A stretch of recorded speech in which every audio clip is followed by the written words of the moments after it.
Okay, so I would expect most of you probably know a little bit about me from what you read in the papers, but I'll give you a quick overview, and then I'm going to just open it up to whatever questions you want to have. First and foremost, I am a career prosecutor. That is all I have ever done as a lawyer. When I got hit by the bug, I was a law student. My wife was living in Virginia for some crazy reason. When we were planning on living in Oklahoma or Texas or Missouri, she took a job in Virginia, but she had a client who was a Commonwealth's attorney, and they had invited me to come and work as an intern in their office. First day on the job, they show me a criminal file. I had never ever talked with a police officer up to that point. I had never been in a courtroom up to that point. I had never met a judge before at that point. And I get to take this file home. It's the Commonwealth of Virginia versus Chester Eugene Stark. The guy just says, hey, take it home and read it. It's a murder file. I'd never seen police reports. I had never seen pictures of dead bodies. I never saw anything like that in my life. And having read that file, I looked at my wife, I'm like, that's who I'm going to be. Up to that point, I had people who were encouraging me to say, hey, go to law school, you're really good at arguing, and that's where yes, he is. and have been saying that's who you ought to be. But I was just flying by the seat of my pants. My parents were Depression-era parents. My mom was a waitress. She did not get her GED until she was like 60 years old, hadn't even graduated high school. My dad was a high school grad. He had gotten like he'd gone to a trade school for drafting. We just grew up outside St. Louis as a blue-collar family, me and my three brothers. So once I saw that file, it's like, that's exactly what I'm going to be. And that was June of 1987. I have done nothing since that time to focus on doing this particular job. Number two, I'm married to my wife, Christine, who I owe everything to. I met her on a blind date in high school. It took me 8 years to get that woman to marry me. She broke up with me, and somehow I managed to woo her back. But we're going to celebrate our 30th anniversary this summer in July. We got three beautiful daughters who are all doing well, 28, 26, and 17. 28 is off our dime, living in New York City, supporting herself by herself. 26-year-old is off our dime, living in Nashville. She lives on the edge of poverty, but she's okay with that, and she's off our dime too. And then the 17-year-old, you probably have met a time or two, is Jackie. I think she's a junior. I think when she goes to college, she's going to major in Snapchat because she's really experienced. Right. And so number three, I go to church. I go to church every Sunday, and that's who I am. Now, I'm going to tell you the flip side of that is, if you ask me where my priorities lie, my priorities are God, my family, and my job in that order, period. If I'm paying attention to what God is asking me to do, and I'm paying attention to doing my job, which as a guy, I think my job is to get my wife and girls to heaven, then the job falls in place just fine. If I don't follow that precept, the rails are coming, or the wheels are coming off. So if you want to know something about me, that's who I am, and those are where my priorities lie. In many respects, the job of a DA, I get judged all the time. I get judged based upon what Tom said. I get judged on the decisions I make. I'm okay with that, but I'm not going to get too jacked up. I mean, I know you all, want me to hear what the issues are in the community. But in the end, when I'm going to die, just like you're going to die, you're going to be judged by that guy upstairs. And so I spend every minute of my day trying to make sure I'm getting on the path to get me where I need to go. Plain and simple, that's where it's at. So I'm used to having people who have opinions that might be different than me. What I would hope you would want in a prosecutor is a guy just like me. I mean, I think one of the things people wanted was, is our DA actually going to try cases? And I don't know if you've noticed it, but over the last 3.5 years, I've pretty much been in the courtroom most of my time. And right now, I'm in the middle of this Bever case. It's going to be the longest jury trial I've ever tried in my career, over the 28.5 years. But it was important to my community. It was really important to Broken Arrow. And so I'm going to continue to be that guy. I think that's where the job is. You lead from the front. You don't lead from the rear. So that's who I am. If you got questions for me, I'm opening it up. I'd be glad to answer questions, and we got 20 minutes. Yes, sir. You and I have talked. You're a big fan of Justice Stephen Taylor, who just retired Yes. on the Oklahoma court. Let's, and you love, so in fact, he's one of the few that sided with you in your case when you were first running.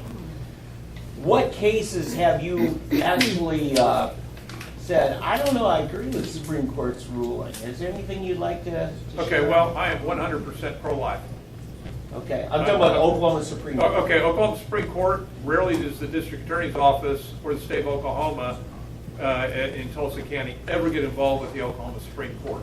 So I'm a fan of Stephen Taylor solely because what that guy did was he wrote an opinion based upon the law. Yeah. In spite of the clear black letter, but it was in support of my position, and obviously the other however many justices who weighed in on it had a different opinion, but he at least took the time to write 2.5 pages worth of an opinion where they wrote 4 or 5 lines. So I like what he did with regard to that case that applied to me. Whatever decision he does, independent of that, I'm a conservative. Here's another thing. I have always been a Republican. When I got out of high school, I registered as a Republican. I've got 3 opponents who are running against me. You might want to check and see who's been the Republican the longest. I suspect it's probably me. I am a conservative. And a lot of people say that kind of stuff, and then you find out later, or maybe they're not. But I'm going to be that type of guy. I tend to lean pretty right on a lot of different things. I'm not a big fan of the same things that you're not a big fan of. I mean, I think that people ought to be free to be able to live their lives independent of government, and for all those things I like. But I'm also, because of my position, required to abide by the law we have in place. And so I'm going to enforce the law that's there. And the only way we change some things is by our legislature and by propositions, as you well know, right? Yes, sir. So, yeah, yes, sir. How do you feel about civil asset forfeiture? Okay, that's a good question. I support it, and the reason I support that is, as a prosecutor, it is a tool in my toolbox to go after those individuals who are involved with the distribution of illegal drugs in our communities. Have we had issues, maybe not in Tulsa County, but in other jurisdictions in this area? You bet. And that's what the court process is all about. How do we do it in Tulsa County? When an officer makes an arrest, if they're going to seize any particular type of property from somebody, one, they have to go through that process and bring that to my attention. If we believe it's the type of property that we can connect with a crime, we have to file a civil lawsuit in Tulsa County. That gives the defendant or the person that we're seeking to seize their property, typically what we're talking about are guns and money. They have that opportunity to respond to that, and then that ultimately we have to present evidence to a judge who's going to make a determination whether we can connect that property, whatever that is, to the commission of the crime. So there is that safeguard. I've had some people who have suggested that we need to eliminate that dynamic, and that kind of frightens me as a prosecutor, because if we make it where we can't actually go after the assets, and basically what we're doing is that those drug dealers, that's what I'm talking about, those drug dealers, those assets, they don't care about their product. They don't care. They can make methamphetamine or cocaine or marijuana all they want. That's production line stuff. But when we start hitting them in their pocketbook, then they start caring. So, for example, we just seized or forfeited $300,000 from a guy who had a jury trial in front of Judge Wall. And I know you all have dealt with Judge Wall, and she's been to many of these meetings, and you can certainly ask her how that trial went, where that defendant fully had a right to litigate. What was the evidence in that case? We got information that that guy was dealing drugs. We did a search warrant on he had a storage unit, and in the container within his storage unit, he had drugs on top of $300,000 worth of money and notations spelling out how he was selling his drugs and acquiring the money. Is that the type of thing that I shouldn't seize? Should I ignore that and let that drug dealer have that money? Or should I say, we're going to deprive you of your profit? We did it. we gave him a right, a full and fair opportunity in a court of law to challenge that. So are there areas that I think that district attorneys ought to be paying attention to it? We have ventured and offered, and I think even it may have been enacted within the last year, the right to have trials on these particular things with regard to certain issues. So we make sure that their civil rights are protected with regard to their assets. Yes, sir, Mr. Nelson. What is the biggest problem that you see in establishing justice through the system that you're in that can be corrected? You're probably going to agree with me on this, but it is a major concern that we should all have. So, if you haven't heard me tell you this before, the district attorneys across this state, we are state employees, so our budget, in part, comes from the state of Oklahoma. The Department of Human Services, the Department of Corrections, all those state departments, they get their money, 100% of their budget from the state of Oklahoma. Well, we're also state employees, but we only get 50% of our budget from the state of Oklahoma. Now, why is that? I don't know. I think we ought to be 100% funded to do that job. But what did they do? What's the legislature done over the last 30 some odd years? Raise taxes. Well, they have there. But you know what they've done? They decided, hey, instead of you all getting this 100% of the budget you need to run office, we're going to let you collect fees on bogus checks. And remember that with DA's offices have bogus check collection units, right? And so instead of us filing charges, they said, well, if you can tell those folks that they've written a bad check, you can collect kind of the equivalent of what court costs would be. And that kind of worked to kind of supplement what they took away from us. I don't know how many people write checks these days. Most people have debit cards. Well, the reality is, you know, we can't really go after people who write bad checks because now the system's pretty solid on catching a bad check writer. So then what was the next thing they suggested we do? Well, we'll let you create a supervision office. The very people I'm prosecuting, they want me to supervise. Something about that, it seems to me to be somewhat inherently wrong. It could be prone to abuse. Now, what did we do in Tulsa County? Mr. Harris resisted that for years until it got to a point where we couldn't even keep the doors open. So we had to create a supervision office, but that meant we had to hire people to do that job, to supervise those folks, right? But what are we doing with those people we're prosecuting? You got to pay $40 a month for me to supervise you, right? That's basically taken from somebody, and I know you all don't like people who commit crimes, but when you do commit a crime, you're probably losing the job you already had. And so now, with a person who's already lost probably the decent paying job they've got, now we're having them pay $40 a month on top of all that money that they're being assessed for fines, fees, costs, and assessments. That's like squeezing blood out of a turnip, right? What's the other stuff that they've done to us? Look at your traffic tickets. I think it was I don't know how many people read the Tulsa World anymore, but there was an article in the Tulsa World not too long ago. We need to get Charlie Biggs to write a story on that, to just break down what the costs are for a traffic ticket. You might get pulled over for speeding on, let's say, Highway 75. Let's say you're 10 miles an hour over the limit. The fine for that would be $10. But your ticket is going to cost you probably $140, right? And they call that court costs. Not because you're showing up in court, but because those are all the fees and assessments that have been added onto that.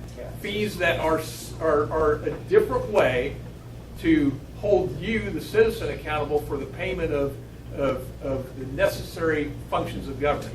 There's fees for the sheriff, there's fees for the DA, there's fees for the Department of Mental Health, there's fees for even collection with regard to head trauma out there. And all those fees keep adding up. Certain filing fees are being assessed with regard to things that the court system is dependent upon. So Corbin Brewster, who's the public defender, and I mean, he and I butt heads with. He said something to me today that I kind of agreed with. He says it's kind of a sick system where we eat the thing that we just killed, right?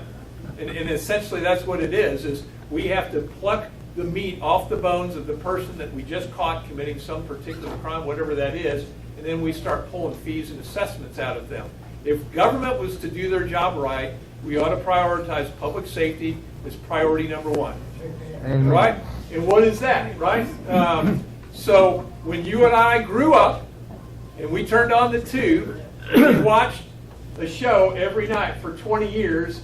We had James Arnaz as Matt Dillon in Gunsmoke, right? And what was he in that? It was Dodge City, right? He was the marshal for Dodge City, right? You always knew when you turned on the TV that the Guardian was there to protect the community because the community prioritized Marshal Dillon. He protected from external threat and from internal threat. So what we have done over the last several decades is we collectively as a state and as a country have eroded that primary responsibility that public safety ought to be the primary number one responsibility of government. So what you're going to see me do, Mr. Mills, if you reelect me, is I'm going to be going on the warpath so we can start redirecting the money where it needs to be as opposed to going all these crazy pet projects. You don't plan on going on strike, do you? No. Very good. Good question. But no, but I'm tired of it. I'm 56 years old, sir, and I'm going to die one of these days. And if it ain't me, who's it going to be? I've got to get folks reoriented to this idea of what's the core responsibility of government? It's to protect its citizens. Yes, ma'am. Amen. Okay, my question is this, and I asked it, I'm going to ask it of every one of the candidates. It has to do with going after schools that use public resources to promote elections or candidates. We've been told by the Attorney General that it's the responsibility of the district attorney to tell them to cease and desist from using like their email system. They've put flyers in kids' backpacks. They do all these things to promote their agenda and using our tax dollars to do so. So what will you do? I think that's a great question, and I love kind of the approach of the AG. So, oh, it's the DA's problem, right? All right, I don't know the answer. I really don't. Neither did the last guy. And that's okay. But I'm telling you, that's okay. I mean, most of my day is spent with murders, rapes, robberies, and those kind of things. But I'd be glad. Why don't you just send me an email? You got my, and just spell it out what the issue is, and I'll research it. It's probably going to be something I'll refer to my civil division and let them figure that out, because I'm sitting there thinking I am not an investigative authority, so I'm trying to figure out in my head right now who's going to be the person that's going to actually gather up that information that's credible. And David, I'll get you, but this gentleman have you before you. Yes, sir. Mr. Kunzweiler, this is my first meeting, so I'm somewhat reluctant to jump in, but this is very important to me and the community. I'm a life member of the National Rifle Association, but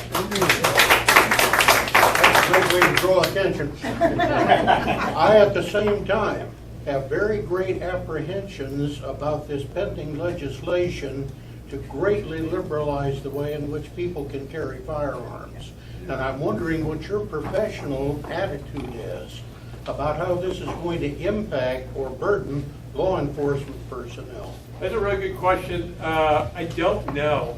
Let me tell you what my experience was when we went to open carry. There was a great amount of consternation among all of us about what the heck is getting ready to happen. And law enforcement was very concerned about the day that went that we were just going to have droves of people walking around with guns, walking into stores and schools and stuff like that, and it's scaring the tar out of us. Quite frankly, I was one of those folks saying, wow, this is going to rip apart. But it was crickets. It literally was crickets. Now, to the extent that it's going to be more liberalized, I guarantee if I were a police officer, I'd be freaking out about this idea that somebody could walk in with a long gun into some store and you don't know what the heck they're doing. I hope we don't have those idiots out there that are going to play that game and risk their lives. I mean, we see that all too often. We got police officers that have to make decisions in a split second. And, you make the wrong move, you you don't obey the officer's commands, and before you know it, you got the officers having to assess backdrops and stuff. So I don't know what to tell you other than we have a legislative process, and if our people want to vote for that and say, hey, that's A-OK, and we have a governor that wants to say, hey, that's A-OK, that's the way it works. And I'm the guy that's called upon to enforce the laws. So if there's a crime that's going to be there, that's when I get involved into it. I'm not that guy to stand up and say, hey, you know, one way or the other. I'm the guy that enforces it. All right, so. How can you call that a liberal thing? Well, I resent the term liberal on that note. Yeah. You know, so all I know is we got a Second Amendment that tells us what we can and can't do. Right. With regard to That's firearms. exactly So, all right. Let me one comment. Yeah, I'm going to get him and then this young lady right here. Peggy has one Yeah. also. So let me give you a comment because it's relevant. Which case am I trying right now? The Bever case, right? How many All guns right. do they use? Okay, here's the question to ask. If you all follow national media, this is 5 dead people plus a young lady who got her throat cut. Tell me the national media who's covering that case. All right? Why? You betcha. Right? If it was guns, they'd be all over saying, look at what's going on with guns. Here you got a case in which people figured out how to kill people with a weapon that wasn't a gun. And that is, there's crickets to that, right? So we know how that game's being played. All right, David. I was just going to piggyback on what Rhonda was saying. The school districts and the health department are putting out flyers to the school children saying that they cannot attend school unless they are vaccinated. That it is required, and they do not have anywhere on the flyers or anything about exemptions.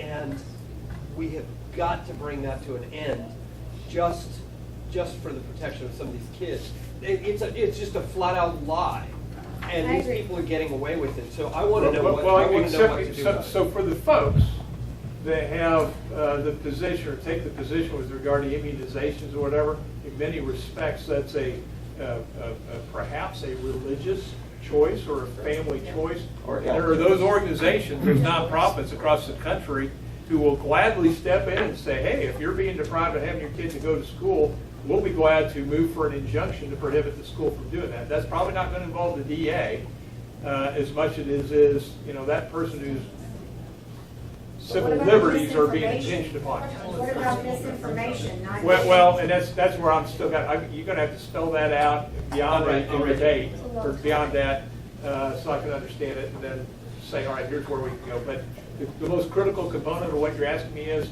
that sounds like an investigative issue that the DA's office. We don't do that. We're not investigators. You know, we get stuff from law enforcement agencies. Yes, ma'am. I can respond to that. Trump actually is agreeing with you, is what I've heard him say. But for me personally, as a naturopathic doctor, I really strongly believe that we should have a free medical market. And in Oklahoma, for instance, does not license holistic doctors. So the doctors here, we don't have insurance to pay for, you know, if anybody says, well, drugs and surgery aren't working for you, here's an alternative, here's some, you know, science-based, clinically verified medical nutrition that might support and promote your body's ability to heal itself. That's licensed in 18 states in the U.S., but it's not in this state. Would you have anything to do with maybe perhaps getting a bill passed to maybe license it in this state? He can't, that's not his job. I'm not that guy. But we can connect you with the right people. Sounds great. All right. So, yes. I want to know, I want you to characterize, what is your current relationship with the police, and are you concerned about it? All right. So, guess what? The question is about Betty Shelby, right?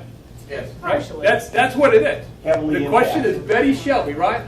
I've been in the DA's office since 2002 in Tulsa County, and I went back and looked at the number of cases over that 15-year or now 16-year period of time. I have reviewed or been involved with close to 100 officer-involved use of force cases. One of the 2 cases that I got involved in where I actually had to make a call that was counter to the police officer, Bob Bates, right? Yeah. Right? And you all know that. And then Betty Shelby. But you take those two cases out, you got 100% back law enforcement deal. So I'm being judged on one single case, and yet you saw what I saw. You saw a video of a man with his hands up in the air, walking to a car and getting to a door, and when it was all said and done, the proof was there was no weapon there, right? Those are the kind of cases that a jury should. That's where 12 men and women should sit and say, all right, here's where this line is going to be drawn in Tulsa County. You can't afford to deprive the public of an opportunity to weigh in on those things. Thank you. Right? And they need to be able to weigh into those things, and that was the decision I made. I was like, this is not for one person to sit there and say, I'm going to ignore that. That was the one case, in my opinion, that Tulsa County citizens need to decide, and I live by their decision. I have no problem with that, right? So in response to that. I understand that. And I'm not criticizing you for your decision. All I'm asking is are they cooperating with you? Is it affecting your job in any way because of their feelings? And I'm sorry, I kind of drilled down on that. Yeah. Drilled down. Take a deep breath. No, it's okay. I drilled down on that for this point. I get cases every day. That day when Betty Shelby happened, I guarantee you the next day, I probably got 100 cases from law enforcement. And the day after that, and the day after that, and the day after that. Business didn't stop. Police officers continued to come. Police officers continued to give reports. We interview the officers, and away we go. It never has stopped. Do I have people that are going to say, I'm frustrated with Kunzweiler and I disagree with his decision on that case? Fine. I'm good with that, but business continued to go on, and we cooperate, and I've not had a single police officer come down to Tulsa County's DA's office and say, I'm so mad at your boss that I'm not going to help you get this bad guy off the street, right? They still do their job. We continue to do our job, and we're big boys and we're big girls, and we're going to continue to do the job you want us to do. All right, here's the last line I'm going to give you because I got to get running. All right. If you want somebody who's going to get in the courtroom and fight for you, then that's me. I would venture to say, if you add up the experience of the other three candidates, I still have more experience than those three people. And as a matter of fact, the three people who run against me, I mentored all three of them. I taught Tammy Westcott how to try a murder case, the one and only that she did. I taught Ben Fu how to do rape cases with victims who were strung out on heroin but were horribly raped. I taught him how to leave the office and go to the victim and meet them where they're at. I taught Jenny Pearl Day how you handle a domestic violence case. They all learned this job from me. So I guess they think that everything they read on TV or see on TV is fake news. That the DA's job is a cushy job and you can just sit back, but you know different. You know different. And I would hope that you would recognize, maybe you agree with me, maybe you don't agree with me, but my last name, when I tell people what's the name on the ballot, it's Kunzweiler. How do you remember that? It rhymes with Rottweiler. What's your image of a Rottweiler is? I'm that guy. Right? So thank you for giving me your time. Thank you very much.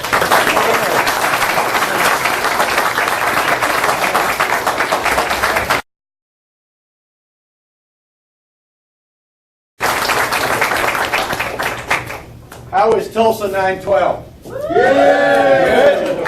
Good. Well, good evening. It's good to be with you guys. Thank you so much for having me. Can everybody hear me okay? Yes. All right, good deal. My wife says I was born a loudmouth, and I'll never recover from that. So I grew up in a family where whoever was the loudest got heard. So you learn how to be loud.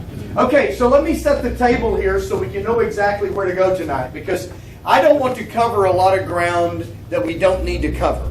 So don't be bashful, just kind of help me out here. I need to know how many of you, number one, have heard me speak at one of the rallies. And I'm not trying to put anybody on the spot, but since I started running for governor, how many of you have done that? Okay, a good number of you. Okay, secondly, how many of you are fairly familiar with my campaign platform so that I can kind of see that? Okay, well, that's pretty much the whole room. So here's what I want to do then. Rather than just going through the platform as though you don't know who I am and what I'm about, let's kind of dispense with that if we can. And let me zero in on some things specifically, and then let's just talk. Now, we can either call it a Q&A or we can just talk back and forth. It's okay with me. Because I think it's very important that we get past the political slogans and cliches. I don't know about you, but I've had enough of that.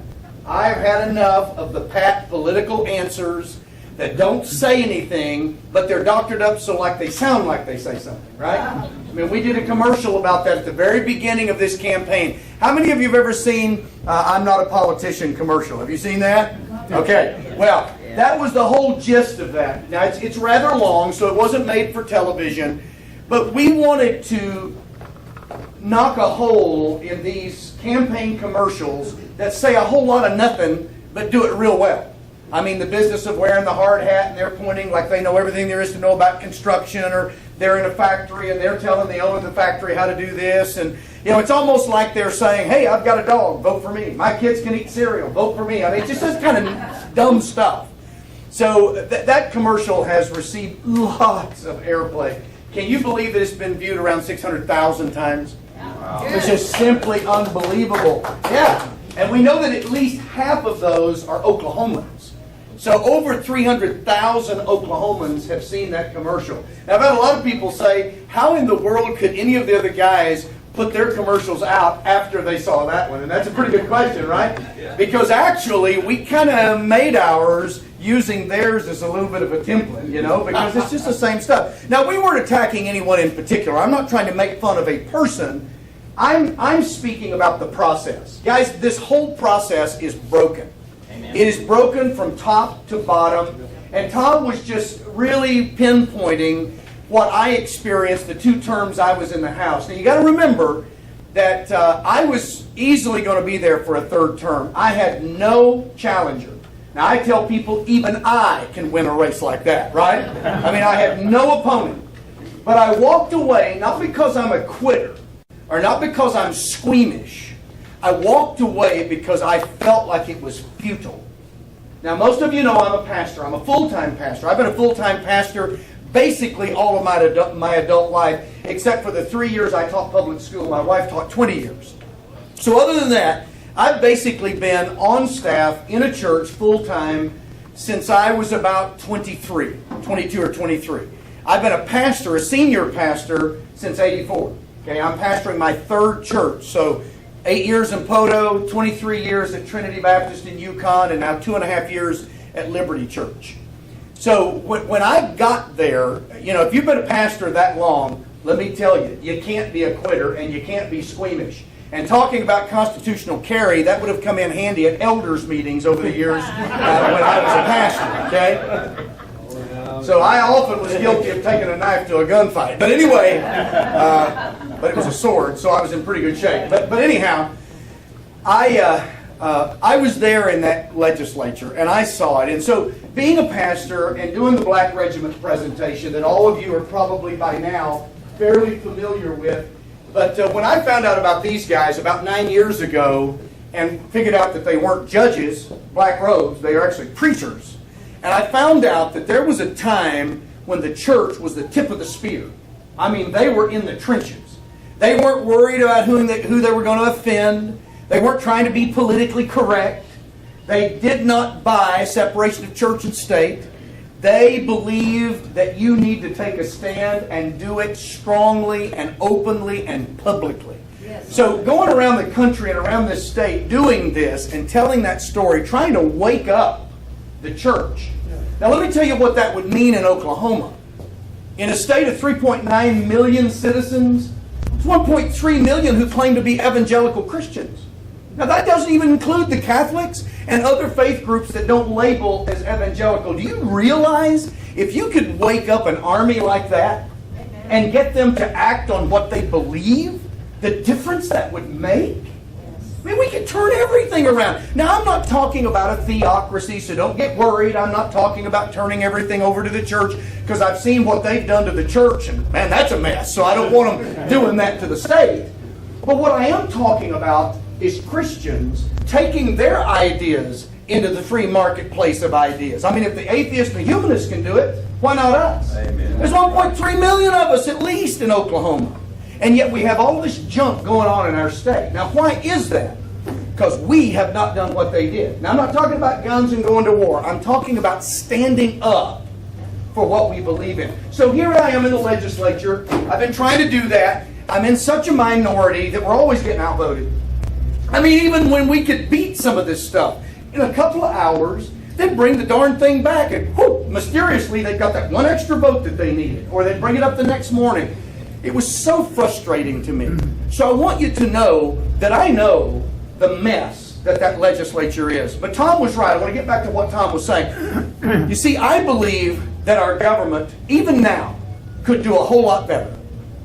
Have you ever seen a football team that wasn't all that good, but it played up to a really great leader, like a really great quarterback or a really great running back or just a phenomenal coach, and they played over their heads? See, I believe that could have been happening at the Capitol at 23rd and Lincoln for 8 years had we had a true leader in the governor's office. I really believe that with all of my heart. But you've also seen teams that were actually great, but they had really lousy leadership and they played below their abilities. Have you ever seen a team function like that? Of course you have. That's what's been going on at the Capitol. So the reason I'm in this race is not necessarily because I've always hankered to be the governor. I mean, I had my shot at the legislature and decided I could do a lot more good being an aggressive pastor and doing this all around the state, all around the country, trying to wake up this sleeping giant. I mean, come on, guys, you know? So I felt like that's how I could make the biggest difference. So it's not like I have this hankering to be in the governor's office. I don't know about you, but I walk into that Capitol and I start to get queasy. It just doesn't take very long, and there's a fever there. Have you ever experienced it when you're there at the Capitol? And you just almost automatically feel your spine becoming jelly-like. I mean, have you noticed that? I mean, it's just you got to kind of really work on it. Well, for me, it's because I believe that we've got to have somebody that believes some foundational stuff so strongly that they'll go to the mat for it. And I'm telling you, I've always been that kind of guy. I've always been the kind of guy that if I believe something strongly, unless you can prove to me that I'm wrong, I'm going to the mat for it. I'll die for it. And that's why I'm running for governor. Guys, there are some core principles that if we don't start to re-embrace, things are not going to get better. Now, I don't mean that Oklahoma's a terrible place. One of my competitors is out saying that we're last at everything and this is just a stinking place to live and all that. That is not true. Did you know that the Oklahoma Employment Security Commission, who keeps up with unemployment and the growth of the economy, 2 months ago published a report, Oklahoma has the 5th fastest growing economy in all 50 states. Did you know that? Well, you wouldn't know that listening to most of my competitors. You sure wouldn't know it listening to most of the news. Now, does that mean that we have the 5th best or the 5th largest? No, but we have the 5th fastest growing economy out of all 50 states right now.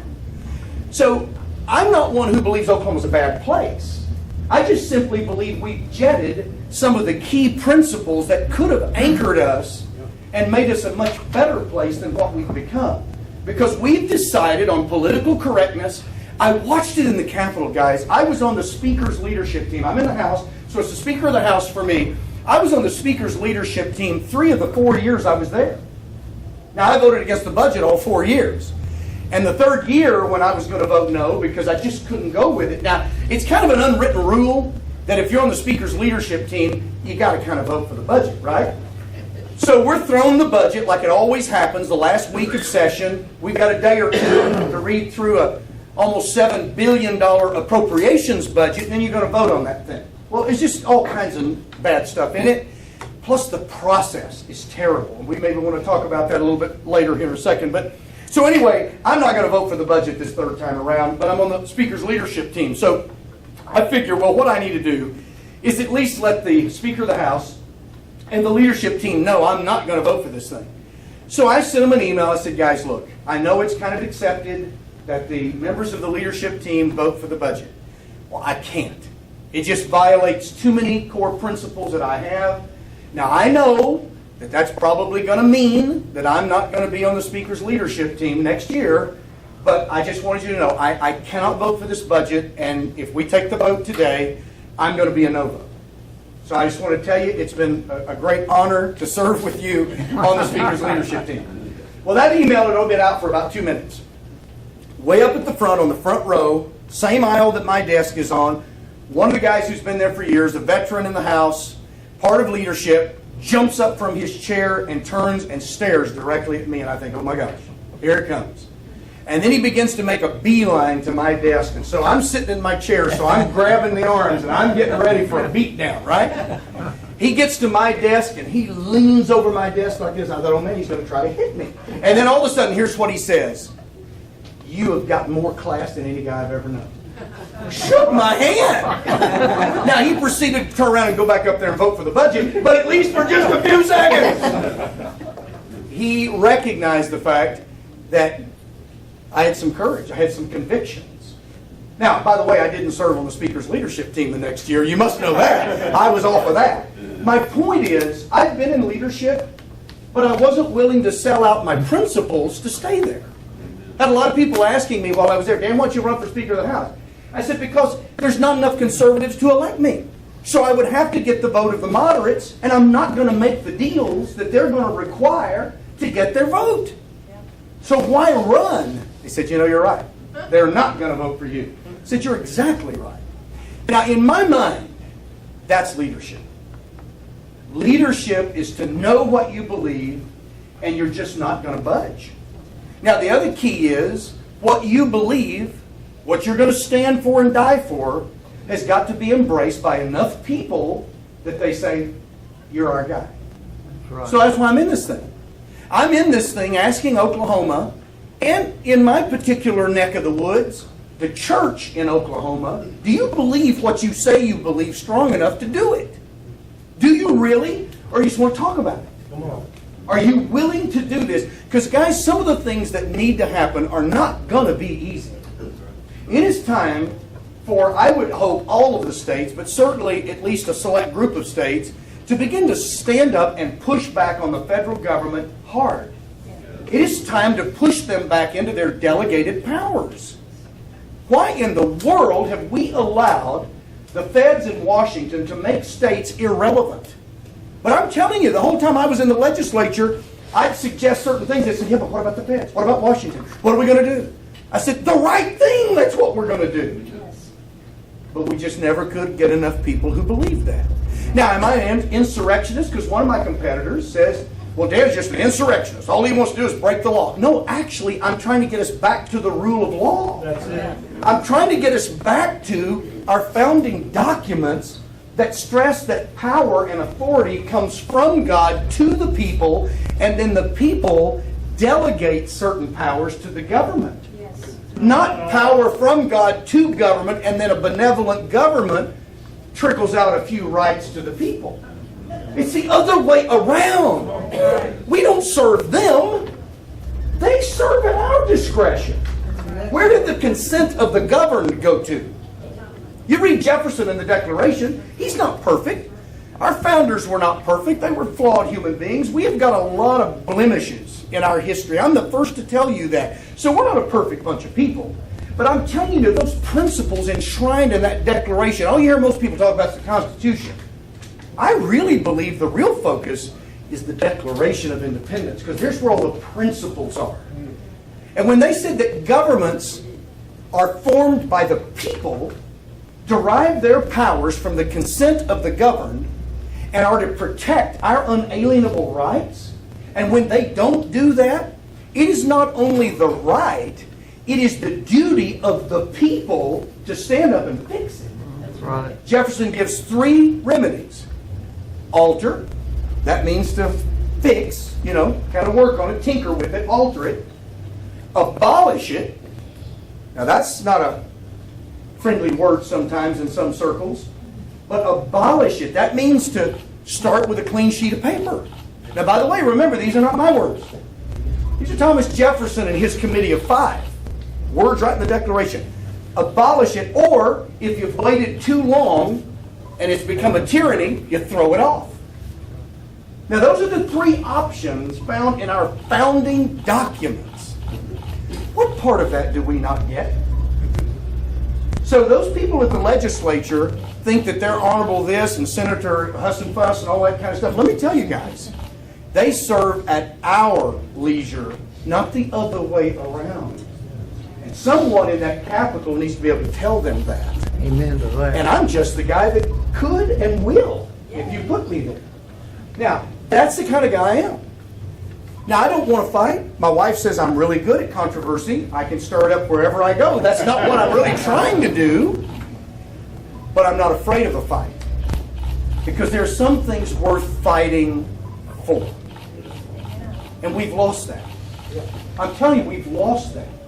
I would watch guys and gals in the legislature when I was there who had campaigned on your doorsteps. Now, maybe not up here in Tulsa because I'm from a different part of the state, but ultimately they campaigned here because you've got representatives and senators down there who I guarantee you told you, I'm for this, I'm for that, I'm for this, I'm for that, I'll stand for that.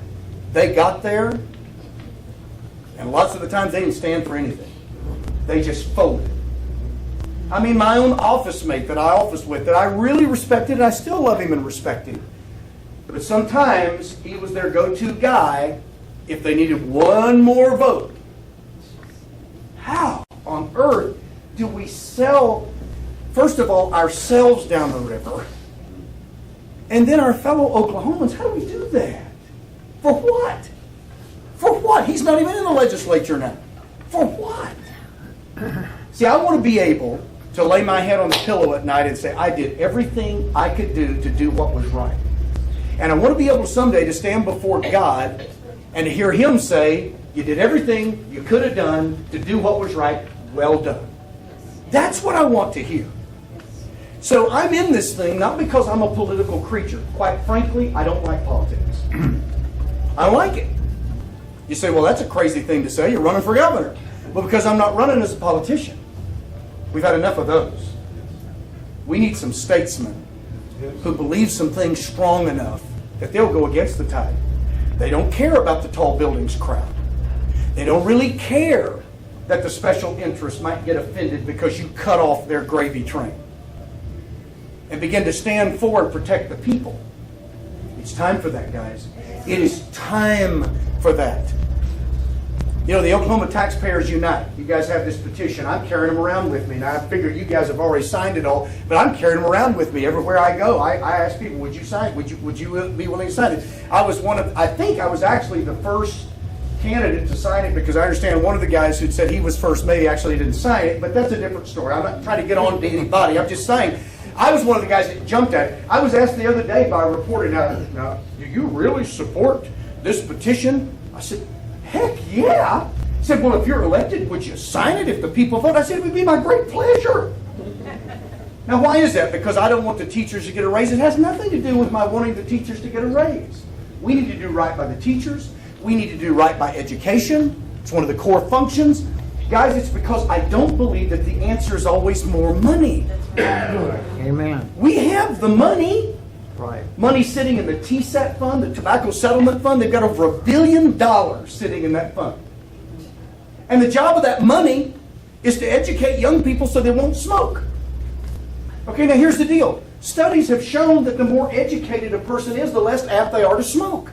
So you could easily make the argument that to take some of that money and put it toward common education would actually be educating kids not to smoke. Yeah. And yet those who are in charge of that say, oh, no. All we can do is commercials that actually talk about not smoking. What a crock. Now see, somebody needs to say that. Have you heard that from the governor's office? No. Of course you haven't. We need to. We desperately need to hear that. The Land Management Fund. Lands actually set aside when the state was first formed to be able to raise money to fund education. I'm told that there's actually almost $2 billion or maybe a little over $2 billion in that fund.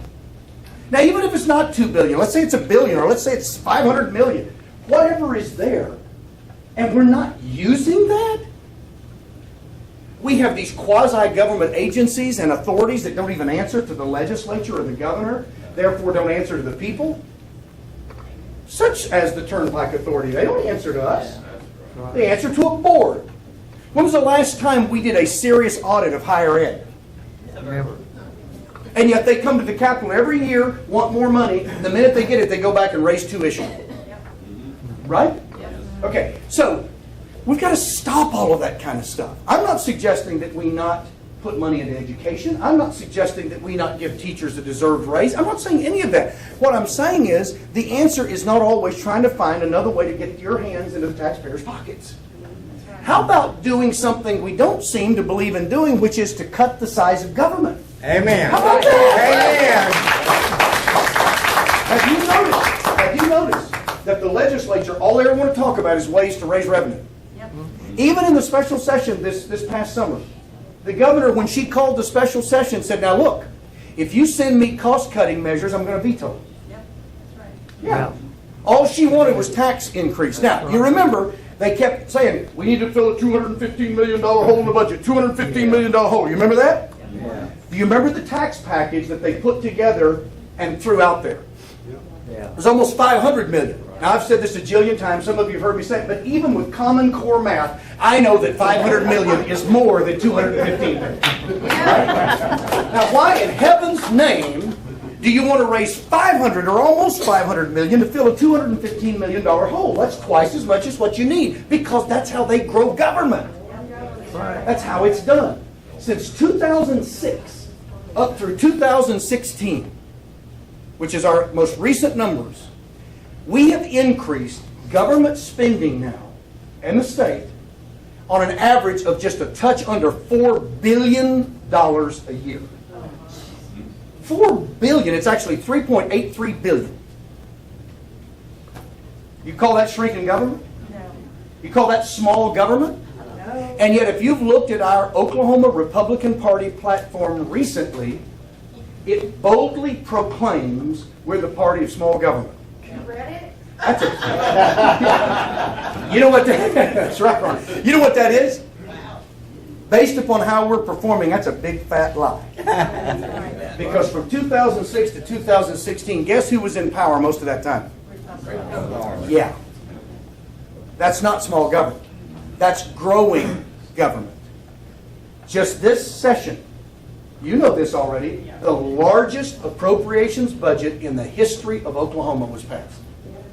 And yet I was on the stage just 2 or 3 weeks ago at a forum with Drew Edmondson, who's running as governor on the Democrat ticket, and he said, that's just not enough. That's just not enough. Let me tell you what I found at the legislature. It'll never be enough. Never enough. But you know the only people I hear saying that? Bureaucrats. Bureaucrats. I don't hear people like you saying it's not enough. I hear you guys say it's too much. That's right. It's too much. So one of the things that I'm committed to is actually living up to, because I think we have actually a pretty good party platform here in Oklahoma. Thank you. I'm for living up to that. I told Pam Pollard, now this is no dig on Pam, so you know, Pam Pollard is our state chair, right? I told her a few months ago in Ardmore, I said, Pam, look, and I know her, I knew her in the legislature and the whole deal. I said, Pam, look, if we don't do something, this thing's about to flip blue. You know that, don't you? She said, yeah, I know. Okay, then what are we going to do? I said, look, if our party platform is meaningless and we're not going to do it, I suggest you put it in a paper shredder. Amen. Let's get rid of it. Now, I realize that we can't pick for the districts who they're going to vote for and elect. I get that. So they're sending some real duds with R's in front of their names or behind their names to the legislature. But here's what the party could do. It could go public and say, you know what, they call themselves a Republican, but they're not living up to our platform. When was the last time you heard our party do that? Never. Right. When was the last time that you heard the governor say, you know what, we've got a super majority here and you guys are not living up to your campaign promises? When was the last time you heard the governor say that? You're looking at one that will. Let me tell you what I've said that I would do. If I get there and the legislature does not live up to these principles, I'm going to go to their districts and campaign against them. I'm going to hold rallies at the county seat of their district. I'm going to invite the citizens to come, and I guarantee you the governor can draw at least a fair crowd, and I'm going to call their rep or their state senator's name out. I'm going to say, look, that particular person is not living up to the promises that I think they made to you. I'd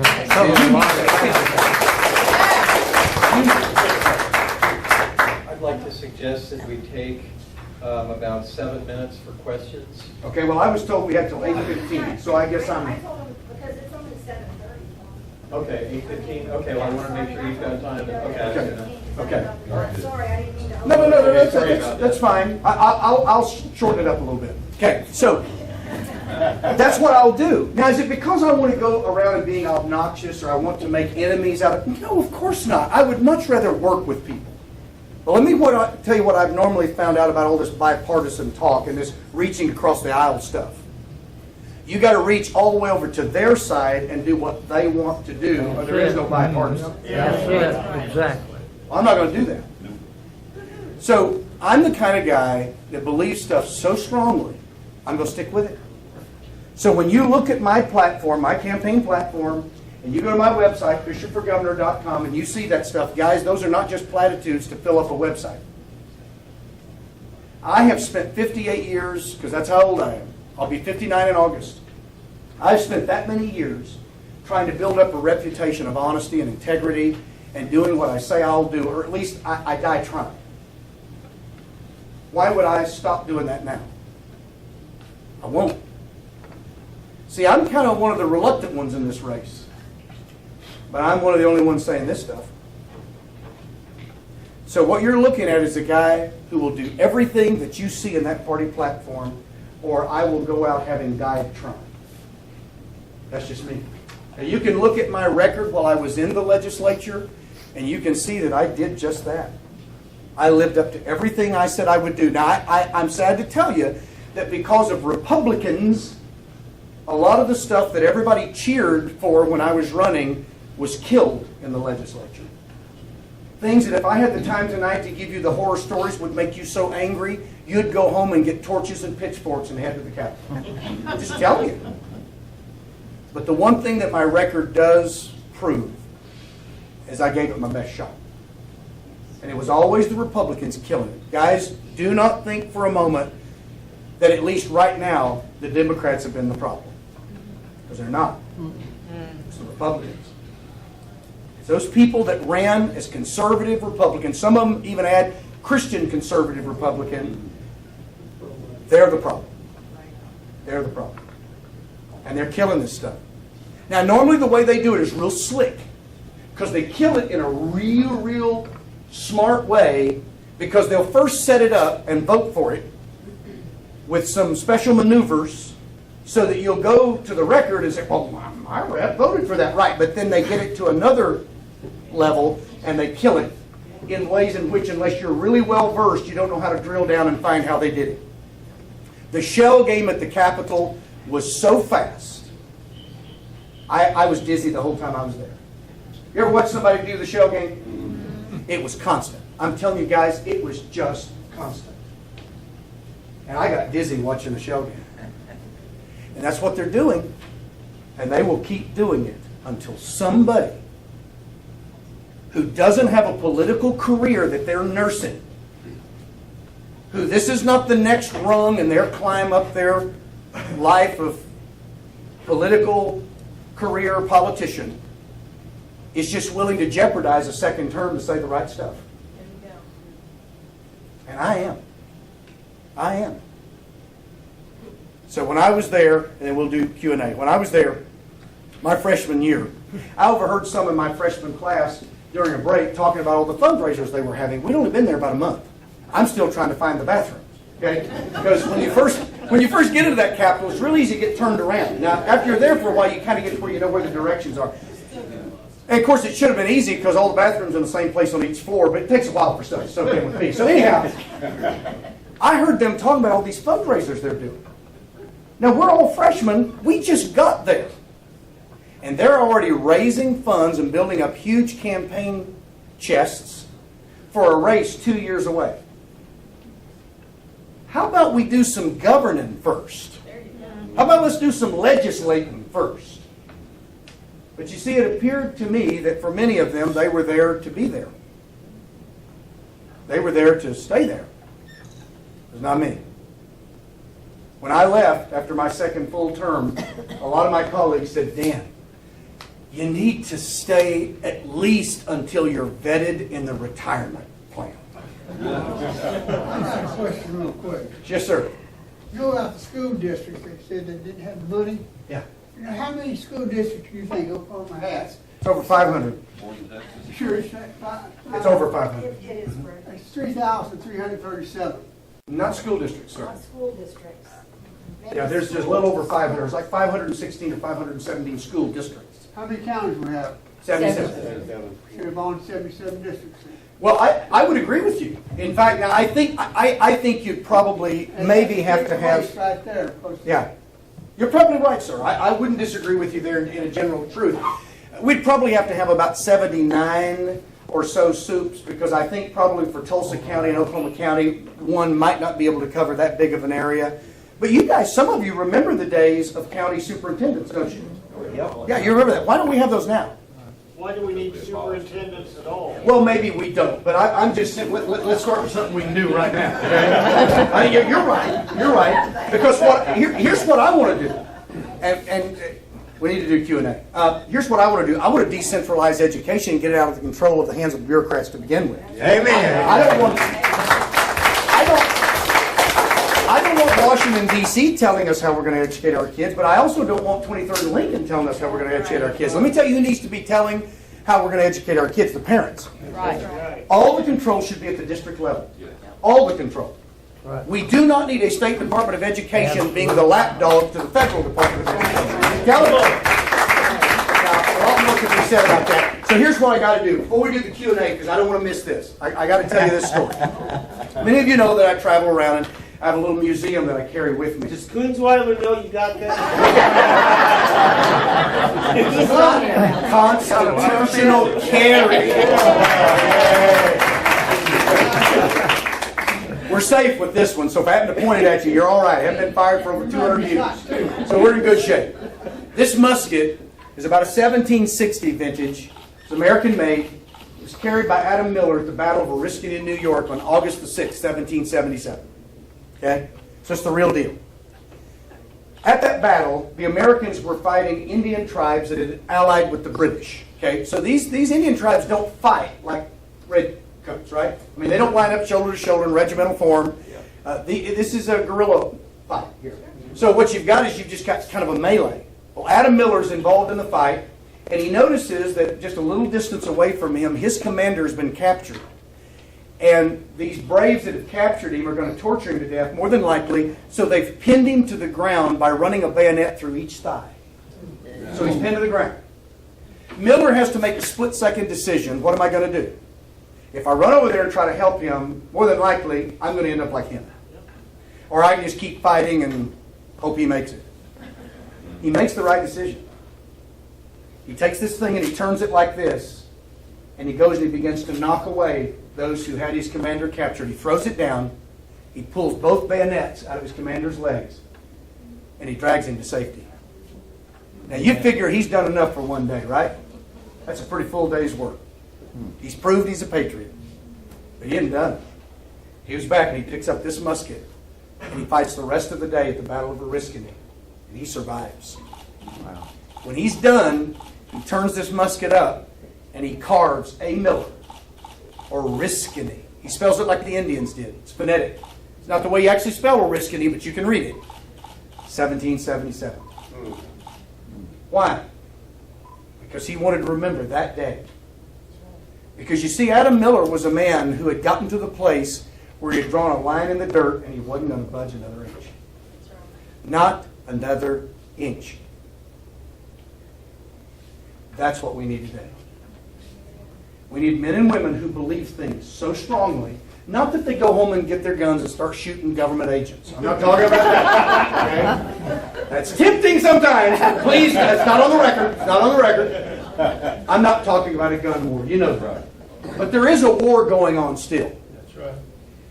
It's for what's right. Yeah. We need men and women like Adam Miller who drew a line and said, I'm just not going to budge again. And he went to war for it. He could have easily been killed. He could have left his commander to fate, but he didn't. And I would suspect that all through the rest of that war, when he looked at this and he rubbed his hand over that carving, he remembered August the 6th, 1777. So every time I hold this musket, I wasn't there, but I feel August the 6th, 1777, or Oriskany, New York. That's what birthed the country, the culture, the liberty that we've all enjoyed all these years. If we don't stand up and start defending it, we're going to lose it all. We're going to lose every bit of it to smiling bureaucrats. And they're going to sell you right down the river. And the next generation that comes after us is going to be far more willing to surrender their liberties for comfort and security than we've been. Because they won't have the reference point we have. And then the next generation, if there is one, well, they'll be even more willing to sell their liberties for comfort and security than the one after us. You can figure it out pretty quick, right? Well, I say it stops now. I say we draw. We get all the line now. Okay, so here's what let's do then. It's 10 till 8. I want to dialogue with you, and before you leave here, you need to hold that musket. You need to run your hands over that carving. You'll feel August the 6th, 1770. I guarantee you'll feel it. I have a question. We're Yes, not sir. undertaxed, but overtaxed. Sure we are. And I can give you a lot. I agree with you totally. Cut all this waste out of the state government. Yes, sir. I totally agree. One of the things that I want to do, if you look at my website and look at my platform, one of the first things that I want to do is start cutting. And the way you do it is you have to find out where all the waste is. Guys, I guarantee you there's lots of duplication, there's a lot of waste, and there's some corruption. How does the Department of Health lose $30 million? Okay, now maybe you can lose 30,000, that's even bad, but 30 million? Come on. And I hear that it's even worse than some of the other agencies. How do you do that? Well, because you're just not serious. It's a whole lot easier to lose and spend somebody else's money, isn't it? They got to Than your get own? some of these people that stealing the money. I totally That's not agree. losing it, it's stealing it. Well, and sending it out the river. I would agree with you. So what we need to do is we need to find where that is, and we need to start cutting it. Do you realize if you could only find 10% of that and cut it in a budget of 18 million or 16 billion, you would save anywhere from 1.6 to 1.8 billion a year? Yep. That's how easy the math is. Yep. Even with Common Core, it's pretty easy, right? Okay, other questions? Yes, sir. Since the federal government can print money, the Yes. states can't. I'm Yes. primarily talking about state tax increases. It seems to me that a lot of people that want to raise taxes somehow think they're going to escape any damage from this. It's all going to be on everybody else. But what this really boils down to, if you consider the fundamentals, is it's the Obama attitude of transfer of wealth. No, it's exactly Because right. every dollar that goes into one of these big salary increases for somebody that's screaming and yelling, and there's a lot of need in Sure. the state, but every dollar is going to come out of somebody else's pocket. I agree. And not everybody can afford that. It's a transfer of wealth. I And if agree we with can you, sir. sell that idea, I agree with you. I think that would be a good thing to Yeah. emphasize. Well, that's one of the reasons why Republicans have traditionally been small government people, because we believe the government that governs best governs least, right? Amen. Because we believe in self-government. We believe in the importance and the value of the individual, not the collective, not the bureaucrats, not the capital. I think government's necessary, so I'm certainly not an anarchist. Some of my competitors have said, well, he's an anarchist. No, I'm not. I believe in government, but I don't believe in runaway government. And I believe in a government that will bow to the consent of the governed, not the consent of the courts, Amen. the consent of the governed. I think that's very, very important. Yes, sir. You're concerned about federal interference on the state level. Yes, sir. Well, the way they exercise that is through money. It Through seems money. to me Exactly that right. A major tool in throwing it off is to refuse federal money. I totally agree with you. Let me give you an example.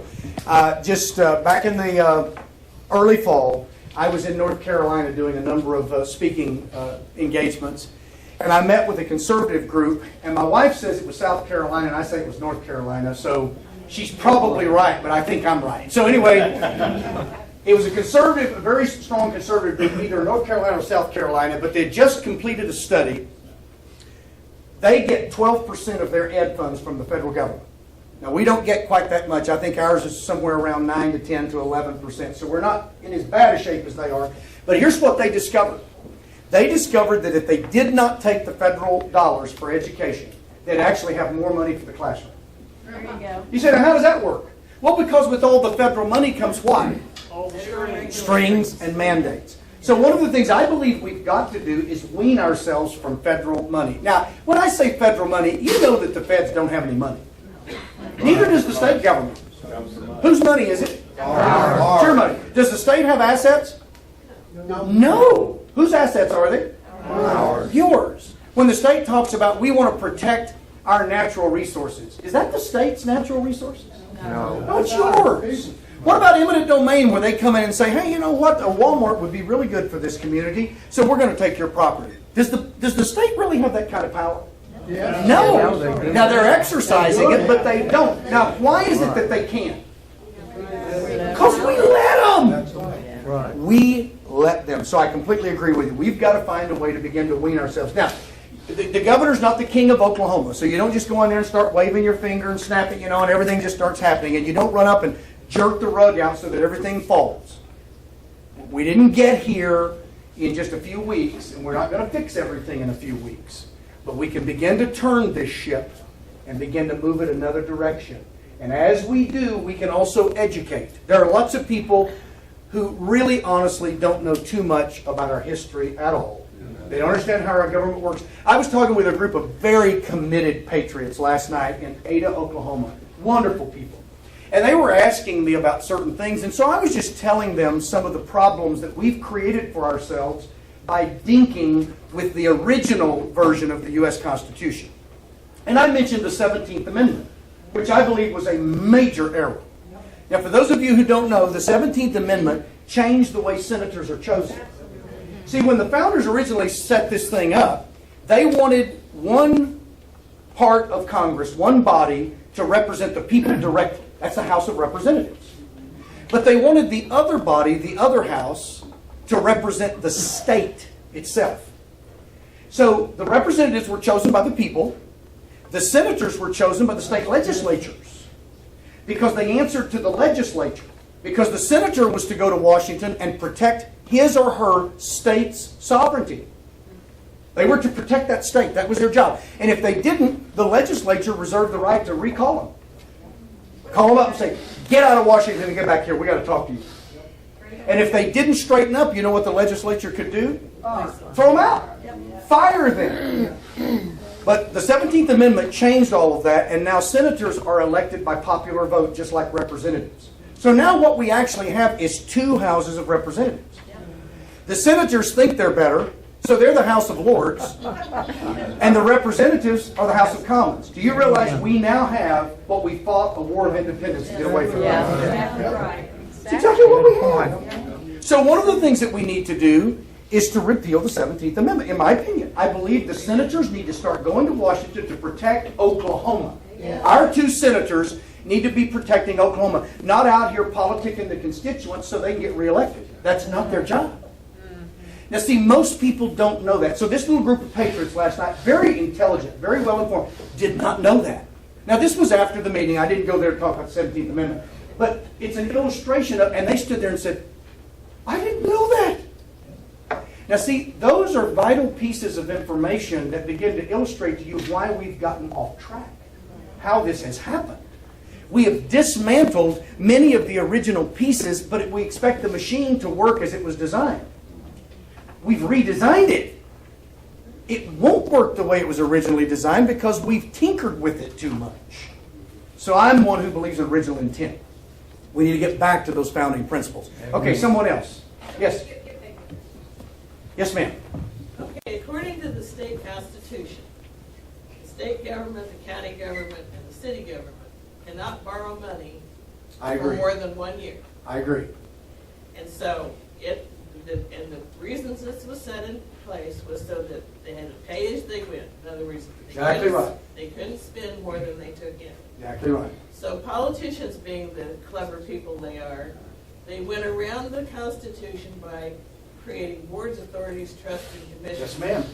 Who are totally not responsive to the citizen. That's exactly They're right. appointed, and they can go out and borrow all the money they want, and they can sock it to us to pay the loans off. That's exactly right. When I query my state, my Tulsa County rep, my Tulsa city rep, he has no clue how much debt the city of Tulsa owes. No, sure. I doubt if anybody knows how much the state of Oklahoma owes. Right. Are you willing to start pushing back on this? Yes, ma'am. I tried to do it while I was in the legislature. Did everybody hear what she said? Yes. Okay. Well, what she was talking about is that according to our state constitution, the government really doesn't have the authority to borrow money. And any time it is borrowed, it's only supposed to be for a very short, limited period of time. It actually is supposed to take a vote of the people to do this. But the politicians have figured out a way around it by doing bonded indebtedness, right? Let me give you a perfect example.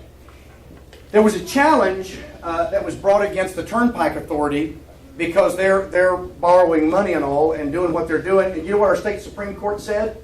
As long as you have a revenue stream, it's not borrowing. I kid you not, that was the decision. If you have a revenue stream, it's not debt. Now let me ask you this. For those of you who owe on your house but you have a job, did you know you're debt-free? It's ridiculous. But you see, the point was, since the legislature created a revenue stream, then they were technically not in debt. That's crazy. It's nuts. So I was pushing back when I was there. For instance, I voted against all of the bonds to redo the Capitol. First of all, I told them if all we're going to do is what the feds say, we ought to sell this thing to begin with, because we don't matter. We're redundant, right? Right. Now, I don't want to sell the Capitol, but please understand, if the feds call all the shots, why do we need a state capitol? Why do we need that if the feds are going to decide everything, right? I mean, states are irrelevant. But I was dead set against borrowing money to do the Capitol. And by the way, I told all my buddies there in the House, I said, guys, let me promise you, what you're voting on right now, they're going to tell you next year it's not enough. You know what happened the next year? Oh, yeah. Oh, well, we forgot to tell you, what you voted on to borrow last year was only for the outside. It's going to take the same amount to do the inside. Exactly. That's how they play the game. I was pushing back then. Problem is, I was so outnumbered. Now, here I'll have a bully pulpit. And let me say to you, by the way, guys, the governor has a huge bully pulpit. If there is one thing I know how to use, it's a pulpit. And I promise you, I will beat that thing into splinters. I promise you. So you're exactly right. I will push back. Another question here. Well, you were next, and then I'll come here. Question on the state constitution. We're, what, 20-some years behind on having a state? Yes, ma'am, we are. Can you speak to that? Yes, ma'am. The state constitution requires that the legislature put before the people a vote at least every 20 years for the people to decide whether or not they want a state constitutional convention. Now, we're not talking about the U.S. Constitution, the state constitution. Every 20 years. We haven't done that in a long time.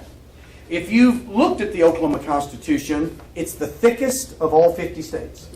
It's unbelievable.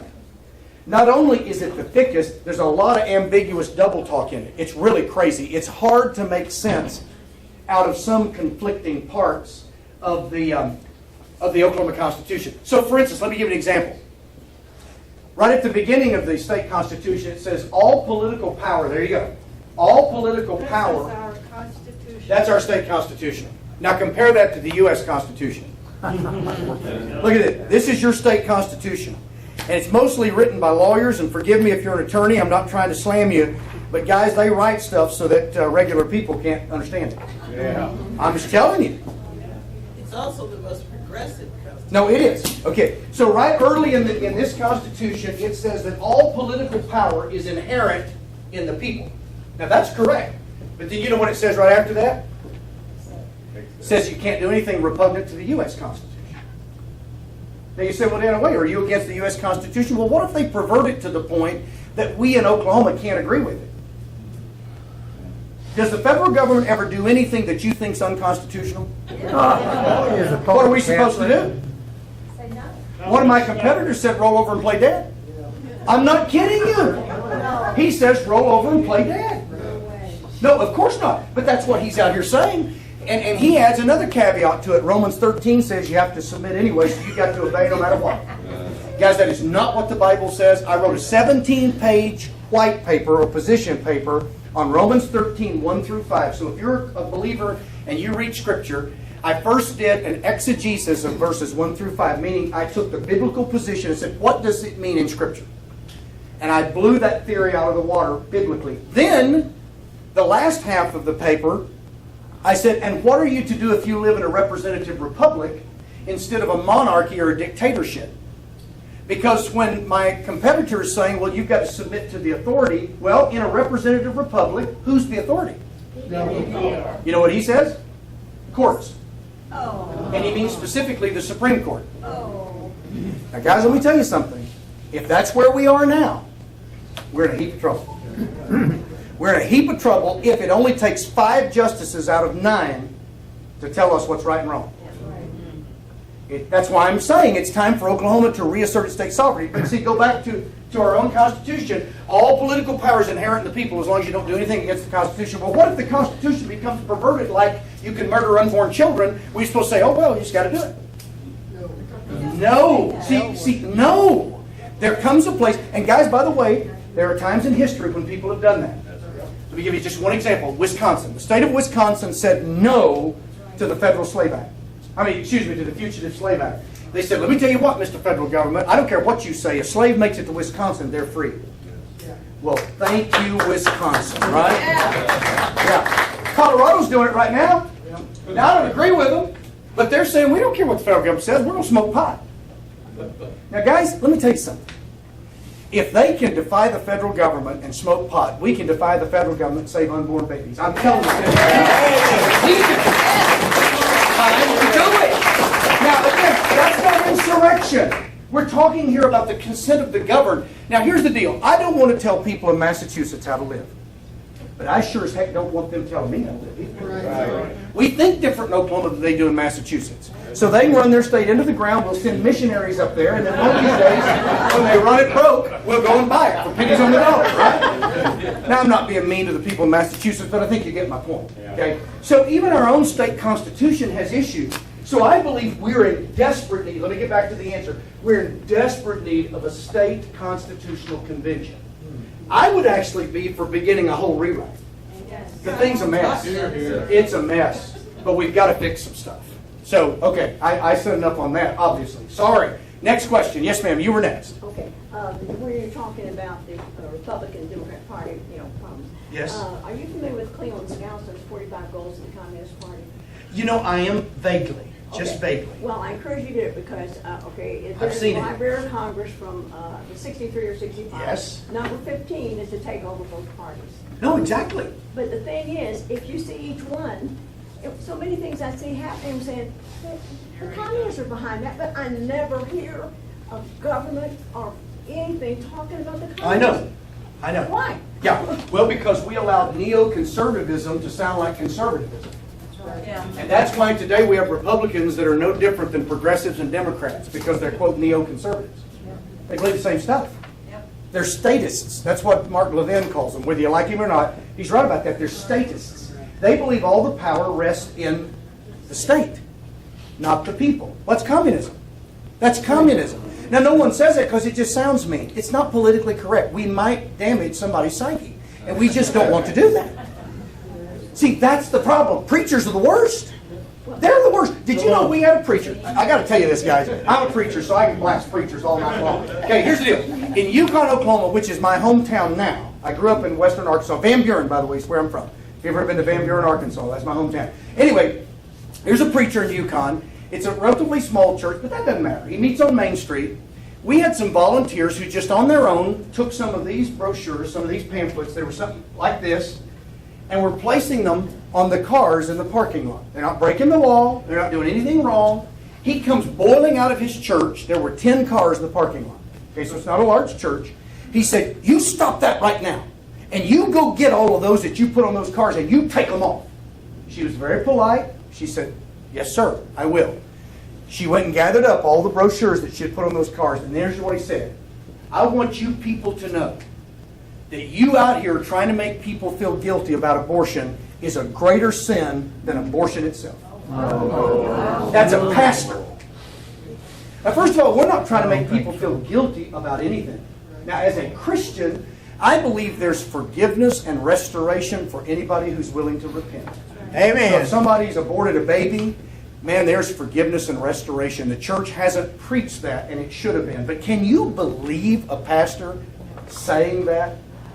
And of course, by the way, he also said, by the way, I don't like Dan Fisher and I hope he loses. So add that to it. Okay, Joe? Yes, sir. On your platform, you talk about state sovereignty. Yes, sir. Okay, so if we do that, will Trump send troops in and take over? Well, that's a great Oklahoma? question. Well, here's the deal. I don't think Trump will. In fact, when Trump was campaigning, I don't know how many of you are Trump supporters, so it doesn't matter. I wasn't initially a Trump guy, but buddy, I'm really happy with a lot of stuff that he's done. I got to tell you that. Amen. But anyway, I do not believe President Trump will. And actually, during his campaign, he emphasized state sovereignty. He's one of the few presidents I've ever heard do that. In fact, did you know since the Johnson Amendment was passed in 1954, I don't have time to get into all that, but it's what's been used to muzzle the church, which is it's unconstitutional. He's the only president who's ever brought it up. Ever. He actually issued an executive order against it. Now, it won't stop it because it'll take a vote of Congress to do that. But it was a shot over the bow saying, back off IRS, right? So I don't think he'll scramble the bombers. Now, here's the deal. I don't want the bombers scrambled, right? Nobody wants that, right? I don't want to be staring down the barrel of something. But here's the deal, guys. Is there nothing left that we'll stand up for? Is there nothing left? Will we roll on everything? No. No, see, we won't in this room, will we? But guys, I'm fearful that if we don't do something pretty quick, we're going to be dominated by people who will roll on everything.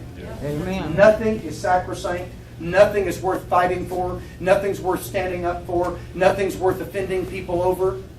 Really?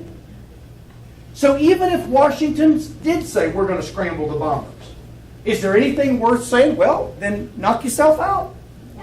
Now, I don't want to fight anybody. I'm not talking about starting a war. But guys, we've got to ask ourselves some fundamental questions. Do we believe anything that we're willing to pay a high price for? Yes. Because I can tell you there was a generation of Americans that did. Yeah. And in that document they said, we are willing to pledge our lives, our fortunes, and our sacred honor. That's right. And they did it. They did it. We've inherited it, so we haven't had to pay anything. Okay, we're basically out of time. Carl's got one question. Okay, one question, and we're done. Okay, the question that Ron brought up earlier about how government employees who are paid by the state are then taking off work. And go strike against their government. Yeah, and they're doing things which are abusing their power. Okay, so with all due respect to the public school teachers, because having been a school teacher, I understand the challenges of being in the classroom, and I guarantee you they've got some legitimate gripes. So with all due respect to the teachers, this is why I'm against public unions. I'm against public employees being able to collectively bargain because they can hold you hostage. They can hold you hostage. We cannot do that. So I supported Ronald Reagan whenever he told all the air traffic controllers, you're just now without a job. Yeah. Now, unfortunately with the teachers, the governor couldn't do that because they're hired and fired by the local district. So really the governor couldn't do that. But you pinpointed a problem, and that is when we have public employees who are unionized and do collective bargaining, they can hold us hostage. And you saw what a bunch of jelly-backed legislators will do. They'll fold up. Now, should they have worked toward helping the teachers in the classroom? Of course, I'm not saying they shouldn't have done that, but the wrong way to do it is start hiking taxes. That's always the Band-Aid. That's like putting a Band-Aid on a broken leg, guys. You throw more money at it, it's like giving more cocaine to an addict. You can't do that to a government like ours. You've got to wean it. You've got to take this stuff away. Okay, well, I've kind of almost overshot the runway. Tom, I'm sorry that... No, that's great. I'm glad. No. Thank you guys so very, very much.